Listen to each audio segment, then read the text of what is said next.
This is your weekly reminder of my Patreon and Subscribe star, and if you join today, you get access to monthly exclusive content, including this month's video on the Velma Dinkley principle. If you want to know what that's about, then go click on it, you fool! And now on with the video.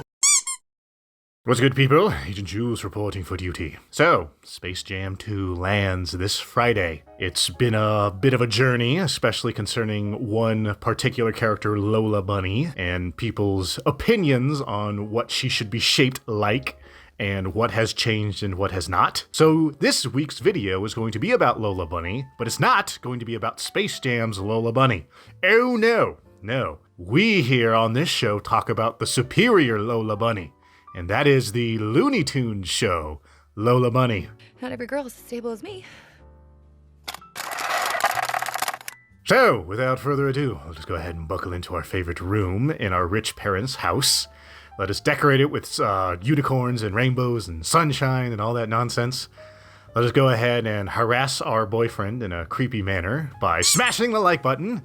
And let's talk about the superior version of Lola Bunny. Yeah, okay, so, as we always do, let's first talk about the speed paint. So the speed paint is, of course, Lola taking Bugs out on a nice little romantic dinner and making sure that they hold hands forever by nailing their hands together in that creepy yandere way. This picture is actually based on a parody comic that an artist who I don't know made. You can actually see it in the reference material right now. It's this artist has made these yandere peppermint patty from Charles Schultz's Peanuts.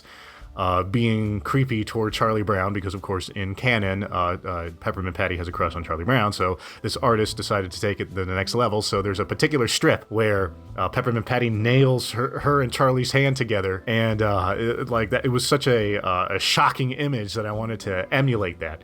So I don't know who the original artist of this Peanuts parody strip is, so if any of you do know, let me know in the comments down below, because I tried looking it up, but my Google flu proved too weak. All right, let's go ahead and talk.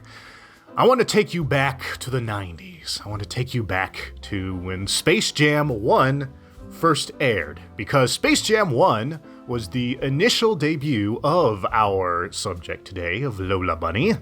And when she first appeared, she had a completely different personality from the Looney Tunes Show version. You see, when she first comes on, all the characters, particularly Bugs Bunny, go all gaga because she's this beautiful woman. But she's not no normal beautiful woman. She's a strong female character who don't need no man, and she proves she's just as good as the guys, and you shouldn't call her doll, and how many times have we seen this before? But keep in mind, this is still the 90s. This is not today. This trope has not been dug into the ground as relentlessly as it has nowadays. But, of course, as I say that, even in the 90s it kind of was. Look no further than the 80s, where we have seen plenty of hashtag strong female characters. So once again, we see another iteration. And that's really all her personality was. She was a strong character who don't need no man. So many moons pass, and finally we get this new iteration of Looney Tunes, the Looney Tunes Show. And Lola has returned. But she is not the Lola from the 90s. No, this is a brand new character. This is a strange character, an obsessive character, an outlandish, eccentric, loony character. Dare I say, a Looney Tune. Yes, this is the new Lola. They gave her a personality. All of a sudden, she's no longer a stereotype or a base mold on which to project ideals upon. She is now allowed to be her own person in order to blend in with this cast of Looney Tunes, each with their own distinct personality and the way they act. It is a stark difference, and a very, very welcome one, if you ask me. The great irony is that in the attempt to create a strong female character in the original 90s version of Lola, they ended up making kind of an empty shell, a one-dimensional character, a flanderized, if you will, personality. Even though there was no original personality to be flanderized. So if anything, this is a deflanderization. The point is that now we have a character who is forgetful, airheaded, grotesquely irresponsible, and in many times dangerously mentally unstable.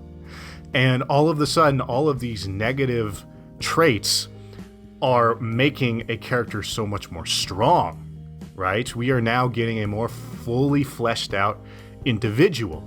And this, I believe, is the ultimate strength of a true character. You see, usually, one of the things I love saying on this channel is that the most interesting character on screen is usually the one going through the most turmoil. Now, Lola is not one who is eternally suffering. In fact, if anything, she's the one putting suffering upon Bugs. But she's still fascinating in her own right nonetheless, because she is an agent of chaos. In a video I did a couple of weeks back, on my Valicia Cosplays series, where Valicia cosplayed Queen Tyranny from Duck Dodgers. In that video, I briefly mentioned that Duck Dodgers, who is Daffy Duck, represents an agent of chaos.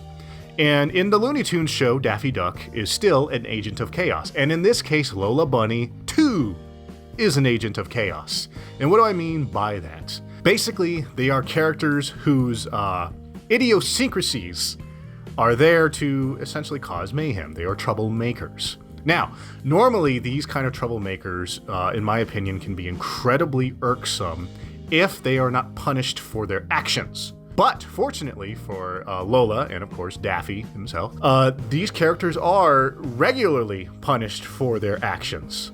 Now, whether or not they truly suffer because of it is not really the ultimate of importance. They don't need to fall upon their knees and say, "Oh, I've been hoisted by my own petard. Oh, I did not foresee the consequences of my actions. Oh, I should have known better." You know, they're not really there to do that. However, it is shown within the show that in universe, everyone, and we as the audience, are expected to see their actions as bad. Right? They're not excused. A lot of the times when you get a character who is branded as the M word, which is Mary Sue, usually they are agents of chaos who are not punished, who either are not punished by the actions of by the consequences of their actions, or they are they are being shown by the writers as supposed to be in the right, and like you're supposed to agree with their insanity. Now, not in the case for Lola, and of course not for Daffy, but this video is about Lola, not in the case of Lola. We are clearly supposed to see that she is unhinged and obsessive. And that is the joy about it. We are supposed to see that she's not a role model anymore. Okay, she is no longer the snapping in Z formation, head zigzag, strong female character who don't need no man. Right? She is now an agent of chaos. She is now a crazy Looney Tune that we can see being loony, and we can look at it and go, "Oh, poor Bugs. Oh, the the slings and arrows of outrageous fortune that you must endure being around this bunny." And that's ultimately what makes her a joy to watch. So again, Space Jam 2. Will they do this with Lola? Maybe. I don't know. They very well could. I would imagine that at the very least they might make acknowledgement to her personality trait. I do not have high hopes of it at all. She's probably going to be going back to doing this, but only time will tell. And if she does end up being better, more power to her. But I am, at the risk of eating my words, I am going to say that I have relatively strong confidence that the Looney Tunes show Lola Bunny will remain the superior Lola Bunny, because she is the one with the real personality. She is the one who is allowed to have real flaws, and thus she is the one allowed to flourish and become a full-fledged character. Oh, and so with that, I think we'll go ahead and wrap it up there for today, so you people know what to do. If you like what you see and you want to see more, go ahead and tickle those sacred buttons so you see what comes next. Go ahead and comment and share the video so I can hear your thoughts, and then other people can hear those thoughts, and we can essentially create reverse mind reading by broadcasting our thoughts across the webs. Of course, this is the reminder that I do have Patreon and Subscribestar if you wish to support me and see extra stuff, including the long paint version of today's speed paint and the exclusive monthly videos that I do. And of course, if you wish to stalk me elsewhere on the interbuts, I always have my links up here on the screen. And of course, I always do the special mention of Minds.com because it's the alternative website, and alternative sites are really good, especially nowadays, because we need to start decentralizing this tyrannical tech monopoly we live in. And so yes, with all that said, I thank you for spending this time with me. I do hope you all stick around. And until next time, deuces.